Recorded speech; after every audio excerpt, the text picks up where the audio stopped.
জাহাঙ্গীরনগর বিশ্ববিদ্যালয় সি ইউনিটের প্রশ্ন প্যাটার্ন কিন্তু চেঞ্জ হবে এই বছর ভর্তি পরীক্ষায়। তোমরা হয়তো অনেকেই জানো যে জাহাঙ্গীরনগরের যে সার্কুলার ওইটা কিন্তু সংশোধন করে আবার প্রকাশ করা হয়েছে।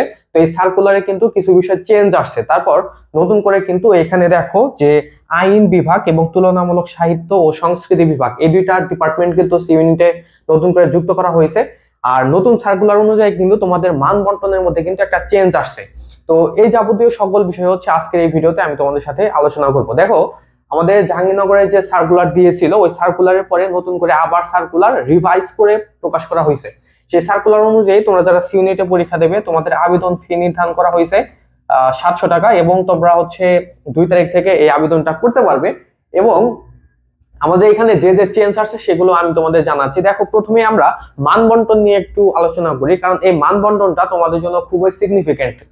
এখানে তোমাদের প্রশ্ন প্যাটার্ন চেঞ্জ হবে হচ্ছে এই জায়গাতে। দেখো, আমাদের পূর্বের মানবন্টন বা এবছর তোমরা যে পরীক্ষা দেবে তার আগের বছরগুলোতে যেভাবে তোমাদের মানবন্টন ছিল, তো এখানে হচ্ছে বাংলাতে ছিল 15 নাম্বার, ইংরেজিতে 15 নাম্বার ছিল, এবং সাধারণ জ্ঞান প্লাস বিষয় ভিত্তিক যে জিকে বা বিভাগ সংশ্লিষ্ট জিকে যেটা হচ্ছে আমাদের সার্কুলারে বলা আছে সেখান থেকে হচ্ছে 50টা এমসিকিউ হতো। এবং এটা চেঞ্জ হয়ে এই বছর তোমাদের যেভাবে পরীক্ষা হবে সেটা হচ্ছে তোমাদের এবার মান বন্টন বাংলাতে হচ্ছে 20, ইংরেজিতে 20, এবং সাধারণ জ্ঞান প্লাস বিভাগ সংশ্লিষ্ট অন্যান্য বিষয় এই জায়গা থেকে হচ্ছে তোমাদের 40 নাম্বার থাকবে। এখন এই বিভাগ সংশ্লিষ্ট অন্যান্য বিষয় এই জায়গাটা হচ্ছে তোমাদেরকে বুঝো না, এইটা হচ্ছে তোমাদের আমি ক্লিয়ারলি আজকে জানিয়ে দেবো, তোমরা একটা ক্লিয়ার কনসেপ্ট হবে এই বিষয়ে।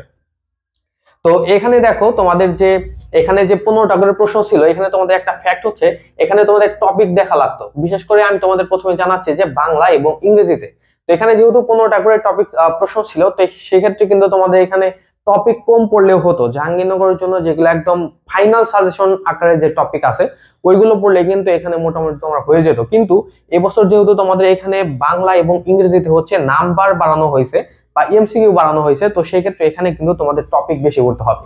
তো এখানে 5টা এমসিকিউ যেহেতু বেশি, তার কারণে দেখা যাবে যে এখানে তোমার নতুন করে আরো 5টা টপিক পড়তে হবে। তোমার পূর্বে যদি জাহাঙ্গীরনগরের জন্য সিলেক্টেড তুমি 15টা করে টপিক পড়তে প্রত্যেকটা ইউনিটে, এখন ধরো তোমার 18টা টপিক পড়তে হবে। এভাবে হচ্ছে তোমার এবার প্রশ্ন হবে। এবং জাহাঙ্গীরনগরে তোমাদের যে কম্প্রিহেনশন, এবার কিন্তু কম্প্রিহেনশন থেকে তোমরা ধরতে পারো যে তোমাদের সি ইউনিটে 5 নাম্বারের মতো থাকবে কম্প্রিহেনশন থেকে। এবং এখানে ইংলিশের মধ্যে তোমাদের যে ইংরেজি সাহিত্য, এই সাহিত্য থেকে নরমালি অন্যান্য বছরে হচ্ছে তোমাদের 2টার মতো করে প্রশ্ন হয়েছে, এবার হচ্ছে সাহিত্য থেকে তোমাদের প্রশ্নের সংখ্যা বাড়তে পারে। ঠিক আছে, এগুলো হচ্ছে তোমার বুঝতে হবে। এবং বাংলাতে হচ্ছে তাই, বাংলাতে হচ্ছে তোমার এভাবে হচ্ছে মিল রেখে পড়তে হবে। আমাদের ইতোমধ্যে হচ্ছে জাহাঙ্গীরনগরের বাংলা, ইংলিশ এবং সাধারণ জ্ঞানের উপরে আমাদের সাজেশন দেয়া আছে। তো এটার উপরে আমরা আবার নতুন করে সাজেশন দেবো এবং তোমাদের প্রশ্ন বিশ্লেষণও তোমাদের জানিয়ে দেবো, তার জন্য একটু অপেক্ষা করতে হবে তোমাদের। এখন আমাদের যে এই যে সাধারণ জ্ঞান, এই সাধারণ জ্ঞান নিয়ে হচ্ছে আমরা তোমাদের সাথে কথা বলবো যে এইখানেই হচ্ছে তোমাদের প্রশ্নের যে প্যাটার্ন ওইটা হচ্ছে চেঞ্জ আসবে। তো এইটা কি হবে, দেখো জাহাঙ্গীরনগরে আমাদের সি ইউনিটের মধ্যে বাংলা, ইংলিশ বাদে হচ্ছে এই কয়েকটা ডিপার্টমেন্ট ছিল হচ্ছে লাস্ট ইয়ার অনুযায়ী। তো এখানে দেখবা যে জাহাঙ্গীরনগর সার্কুলারটা তুমি যখন বের করবা তখন সাধারণ জ্ঞানের মধ্যে ওইখানে লেখা থাকবে যে সাধারণ জ্ঞান প্লাস বিভাগ সংশ্লিষ্ট অন্যান্য বিষয়। তো এগুলো মানে হচ্ছে এখানে যে 5টা ডিপার্টমেন্ট ছিল এই ডিপার্টমেন্ট সংক্রান্ত হচ্ছে প্রশ্ন হতো। যেমন এখানে ইতিহাস, ধরো এখানে যে 50টা প্রশ্ন হইতো, তো 50টার মধ্যে ধরো হচ্ছে 8 থেকে 10টা প্রশ্ন হচ্ছে ইতিহাস থেকে হতো। তারপর হচ্ছে দর্শন, এখান থেকে ওই 8 থেকে 10টা বা এর চাইতে কম হতে পারতো, এরকম প্রশ্ন হইতো। তারপর সাংবাদিকতা থেকেও তাই, তারপর হচ্ছে প্রত্নতত্ত্ব, আর্কিওলজি এখান থেকেও তাই, আন্তর্জাতিক সম্পর্ক থেকেও তাই। তো এভাবে হচ্ছে এখানে প্রশ্নগুলো হতো। কিন্তু এবার যেহেতু নতুন করে 2টা ডিপার্টমেন্ট যুক্ত হয়েছে, তো সেই কারণে এখানে কিন্তু তোমাদের হচ্ছে এই যে আইন ও বিচার বিভাগ যেটা, আর একটা তুলনামূলক সাহিত্য, তো এই দুইটা কিন্তু তোমার নতুন করে এখানে যুক্ত হবে। আর এখানে তোমাদের এই যে তুলনামূলক সাহিত্য এই ডিপার্টমেন্ট কিন্তু আগে থেকে সি ইউনিটে ছিল, কিন্তু এটা অন্য নামে ছিল, সেটা ছিল হচ্ছে বঙ্গবন্ধু তুলনামূলক সাহিত্য সংস্কৃতি ছিল। তো এটা চেঞ্জ করে এখন জাস্ট হচ্ছে তোমাদের তুলনামূলক সাহিত্য নামে হচ্ছে একটা ডিপার্টমেন্ট দেওয়া হয়েছে। তো এবার নতুন করে যেহেতু হচ্ছে এই 2টা ডিপার্টমেন্ট যুক্ত হয়েছে, তো সেই ক্ষেত্রে তোমাদের হচ্ছে আইন ও বিচার এখান থেকে যেহেতু তোমাদের, আরেকটা কথা বলছি, এখানে যেহেতু তোমাদের এমসিকিউ থাকবে 40টা, তো সেই ক্ষেত্রে তুমি হচ্ছে এখানে যে ডিপার্টমেন্ট গুলো আছে যেমন কয়টা 1 2 3 4 5 6 7, তো 7টা ডিপার্টমেন্ট হচ্ছে তুমি 40 দিয়ে ভাগ দাও, তোমার কত করে আসতেছে। ধরো হচ্ছে তুমি এখানে ধরলা যে প্রত্যেকটা ডিপার্টমেন্ট থেকে ধরো তুমি হচ্ছে এখানে 6 থেকে 7টা করে প্রশ্ন পাবে। আর যেগুলো হচ্ছে ধরো এই যে তুলনামূলক সাহিত্য, এখান থেকে ধরো কম প্রশ্ন আসবে, ধরো 4-5টা আসতে পারে বা এর চাইতেও কম আসতে পারে। কিন্তু এই যে আইন, আইন থেকে ধরো হচ্ছে তোমরা 5 থেকে 7টা বা 8টার মতো প্রশ্ন পাবে। ইতিহাস থেকে প্রশ্ন সংখ্যা একটু বেশি হবে, তারপর হচ্ছে তোমাদের প্রত্নতত্ত্ব থেকেও প্রশ্ন সংখ্যা বেশি হবে, আয়ার থেকেও বেশি হবে, দর্শন থেকে তুলনামূলক কম হতে পারে। তারপর হচ্ছে তোমাদের সাংবাদিকতা, এখান থেকেও তোমাদের মোটামুটি প্রশ্ন হবে। তো আইন ও বিচার বিভাগ, এখানে তোমরা এখন মানে প্রশ্ন রাখতে পারো যে এখানে তাহলে আমাদের আইন ও বিচার বিভাগ, এই জায়গায় আসলে আমরা কিভাবে প্রিপারেশন নেব বা এখানে আমরা কি বলবো, এটা নিয়ে তোমাদের মনে প্রশ্ন আসতে পারে। কারণ এখানে যে সাংবাদিকতার মধ্যে যে সাংবাদিকতা সংক্রান্ত বিভিন্ন টার্ম, তারপর হচ্ছে বিভিন্ন শব্দার্থ, তারপর হচ্ছে আন্তর্জাতিক যে গণমাধ্যম গুলো আছে, এইগুলা পড়লে আমাদের সাংবাদিকতার মধ্যে অনেকটা হয়। ইতিহাসের মধ্যে আমরা জানি যেমন প্রাচীন ইতিহাস, প্রাচীন জনপদ, প্রাচীন সভ্যতা, এগুলো পড়লে হয়। তারপরে দর্শনের মধ্যে তোমাদের আইকিউ টাইপের অনেক বিষয় আছে, এগুলো তোমরা হয়তো অনেকে জানো। তারপর হচ্ছে আন্তর্জাতিক সম্পর্কের মধ্যেও তোমরা জানো যে আন্তর্জাতিক বিভিন্ন সংগঠন, এই ধরনের অনেক কিছু। কিন্তু এখন তোমাদের বিষয় হচ্ছে আইন ও বিচার বিভাগ, এই জায়গায় তোমরা কিভাবে প্রিপারেশন নেবে। আমি যেহেতু আইন পড়তেছি, আইনের স্টুডেন্ট, তো সেক্ষেত্রে আমি তোমাকে এখানে বলতে পারি তোমাদের এখানে তো কোনো ধারা থেকে প্রশ্ন আসবে না, যেমন হচ্ছে আইনের দণ্ডবিধি, তারপর হচ্ছে ফৌজদারি কার্যবিধি, এইগুলো থেকে তো তোমাদের প্রশ্ন আসবে না। তোমাদের প্রশ্ন আসবে হচ্ছে আইন সংক্রান্ত বিভিন্ন যে টার্ম আছে, বিভিন্ন শব্দ আছে, যেমন হচ্ছে প্যারোল কি, ঠিক আছে, এই টাইপের বিভিন্ন প্রশ্ন আসবে। তারপর সংবিধান থেকে প্রশ্ন আসতে পারে, বা হচ্ছে আমাদের যে ভারতীয় উপমহাদেশে আইনে কে কিরকম হচ্ছে অবদান রেখেছে, এই টাইপের হচ্ছে প্রশ্ন আসতে পারে, ঠিক আছে। তো এই বিষয় নিয়ে তোমাদের ধারণা বা মানে সেরকম টেনশন করা লাগবে না, আমি তোমাদের হচ্ছে এই বিষয়ে যাবতীয় ক্লাসের মাধ্যমে সবকিছু বুঝিয়ে দেবো, ঠিক আছে। এখন আমাদের আলোচনা হয়তো তোমরা বুঝতে পারছো। এখন আমাদের হচ্ছে জাহাঙ্গীরনগর সিউনিটের উপর একটা কোর্স রয়েছে, আমি তোমাদের জাস্ট হচ্ছে এই বিষয়ে একটু ধারণা দিচ্ছি, তোমরা একটু দেখো। আমাদের এটা হচ্ছে সিউনিটের জন্য কোর্স। তো এখানে এই যে যেমন যে আমাদের আইন বলো, তারপর হচ্ছে অন্যান্য সাবজেক্ট বলো, প্রত্যেকটা সাবজেক্টের উপরে কিন্তু যেটা হচ্ছে আমাদের বিষয়ভিত্তিক জিকে বলা হয়, ওই জায়গায় কিন্তু আমাদের এখানে তুমি সকল সাপোর্ট পেয়ে যাবে, তোমার এইগুলো নিয়ে টেনশন করা লাগবে না। তো এখানে আমাদের সিউনিটের যে কোর্স, এখানে তোমাদের মোট ক্লাসের সংখ্যা 35টা, এবং এই কোর্সটা হচ্ছে সাধারণ জ্ঞান এবং ইংরেজির জন্য।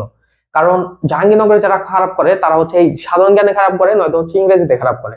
বাংলা মোটামুটি পারে, কিন্তু এই দুইটার মধ্যে যেহেতু প্রবলেম থাকে, তো সেক্ষেত্রে আমরা এই দুইটা হচ্ছে তোমাদের একদম ইন ডিটেলসে সবকিছু পুড়িয়ে দেবো। এরপর হচ্ছে তোমাদের যে সাধারণ জ্ঞান বিষয়ভিত্তিক জিকে, এটার উপরে তোমরা 20টা ক্লাস পাবে, ইংরেজির উপরে 20টা ক্লাস পাবে, এবং ইংরেজির মধ্যে আমরা কিন্তু ইংরেজি যে সাহিত্য অংশটা আছে, এই সাহিত্য অংশটাও কিন্তু তোমাদের কভার করে দেবো। তারপর হচ্ছে আমাদের প্রত্যেকটা ক্লাস রেকর্ড থাকবে, তোমরা চাইলে হচ্ছে পরবর্তী সময় এই ক্লাসগুলো করে নিতে পারো, সমস্যা নেই, এবং তুমি পরবর্তী সময় ভর্তি হতে পারবে যদি তুমি মনে করো। আর আমাদের ক্লাস কোয়ালিটি নিয়ে তোমাদের কখনোই চিন্তা করতে হবে না, কারণ এখানে যে ক্লাসগুলো তোমরা পাবে সেগুলো অবশ্যই প্রিমিয়াম কোয়ালিটির ক্লাসই হবে। আর আমাদের এখানে বর্তমান ফি হচ্ছে 1000 টাকা। যদি কেউ ভর্তি হতে চাও, এখানে যে নাম্বারটা দেয়া আছে, এই নাম্বারে হচ্ছে তোমরা যোগাযোগ করবে, কল দিতে পারো অথবা হোয়াটসঅ্যাপ করতে পারো, টেলিগ্রামেও জানাতে পারো তোমাদের ইচ্ছে, ঠিক আছে। আর আমাদের এখানে ভর্তি হলে তোমাদের জন্য সেরা তো সাপোর্ট তুমি পাবেই, পাশাপাশি তোমরা যারা হচ্ছে জাহাঙ্গীরনগর ইউনিভার্সিটি বি ইউনিটে পরীক্ষা দেবে, বি ইউনিটের উপরেও কিন্তু আমাদের এখান থেকে তোমরা সাপোর্ট পেয়ে যাবে। যেমন বি ইউনিটের মধ্যে তোমাদের হচ্ছে আইকিউ থেকে তোমাদের প্রশ্ন আসবে হচ্ছে 5টা, তারপরে তোমাদের হচ্ছে জিকে, এই জিকে থেকে তোমাদের প্রশ্ন আসবে হচ্ছে 15টা। এই 15টার মধ্যে তোমরা আবার রিসেন্ট জিকেও পাবে এখানে। তো আমাদের এখানে তোমরা হচ্ছে রিসেন্ট জিকে যা যা তোমাদের প্রয়োজন ভর্তি পরীক্ষায়, অল এভরিথিং সবকিছু তোমরা আমাদের এখান থেকে পেয়ে যাবে। তো রিসেন্ট জিকে নিয়ে তোমার কোনো চিন্তা করা লাগবে না, মানে হচ্ছে তোমাদের জাহাঙ্গীরনগর বি ইউনিটের যে জিকে, এই জিকে ধরতে পারো, তোমার অন্তত হচ্ছে 70% প্রিপারেশন আমাদের এই কোর্স থেকে তোমাদের জিকে অংশটা হয়ে যাবে, ঠিক আছে, অন্তত 70%। আর তোমাদের যে বি ইউনিটে যে আইকিউ আসে, এই আইকিউ এর মধ্যে তোমাদের যে 5টা প্রশ্ন, এটাও তোমরা আমাদের এখান থেকে পেয়ে যাবে। কারণ সি ইউনিটের যে ফিলোসফি আছে, এই ফিলোসফিতে তোমাদের হচ্ছে আইকিউ টাইপের প্রশ্ন হয়, তো এখানে আমরা যেগুলো শেখাবো ওইগুলোই তোমার বি ইউনিটে সাপোর্ট হবে। এবং আমাদের যে ইংলিশ, এই ইংলিশটাও কিন্তু তোমরা বি ইউনিটে পূর্ণাঙ্গ সাপোর্ট পেয়ে যাবে আমাদের এখান থেকে। তো হয়তো তোমরা বুঝতে পেরেছো। আর আমি নিজেও কিন্তু জাহাঙ্গীরনগরের 10ম ছিলাম, 14তম ছিলাম, 21তম ছিলাম, আমার নিজের অভিজ্ঞতাগুলো থেকেই কিন্তু আমি তোমাদের এই কোর্স প্ল্যানটা কিন্তু সাজিয়েছি, এবং আমি কিন্তু ওইভাবে তোমাদের পড়াচ্ছি। তো তোমাদের জন্য বেস্ট একটা সাপোর্টিভ একটা কোর্স হবে জাহাঙ্গীরনগরের জন্য। আর তোমরা যারা হচ্ছে ফার্স্ট টাইমার, তাদের কিন্তু আসলে মানে তারা অনেকেই জানো না যে জাহাঙ্গীরনগরের প্রশ্নের যে টাইপ, এটা কিন্তু অনেকটা ভিন্ন। তোমার কিন্তু ধরো ঢাকা ভার্সিটি বা অন্য ভার্সিটির প্রিপারেশন দিয়ে কিন্তু জাহাঙ্গীরনগর তুমি সম্পূর্ণ ক্যাপচার করতে পারবে না, তোমার প্রিপারেশন অবশ্যই মডিফাই করতে হবে। তো তোমরা এই সাপোর্ট গুলো হচ্ছে আমাদের এখান থেকে পেয়ে যাবে। যদি কেউ মনে করো পড়তে হবে, তো সেক্ষেত্রে এই নাম্বারে হচ্ছে তোমরা কন্ট্যাক্ট করতে পারো। তো আজকের আলোচনা আমাদের এই পর্যন্তই। আর আমাদের হচ্ছে যে আইন সংক্রান্ত বা তুলনামূলক সাহিত্য, এই বিষয়ে আমরা সকল ক্লাস হচ্ছে আমরা পরবর্তী কোনো ভিডিওর মাধ্যমে আমরা তোমাদের সাথে আলোচনা করব। তো সবাই ভালো থাকো, বাই।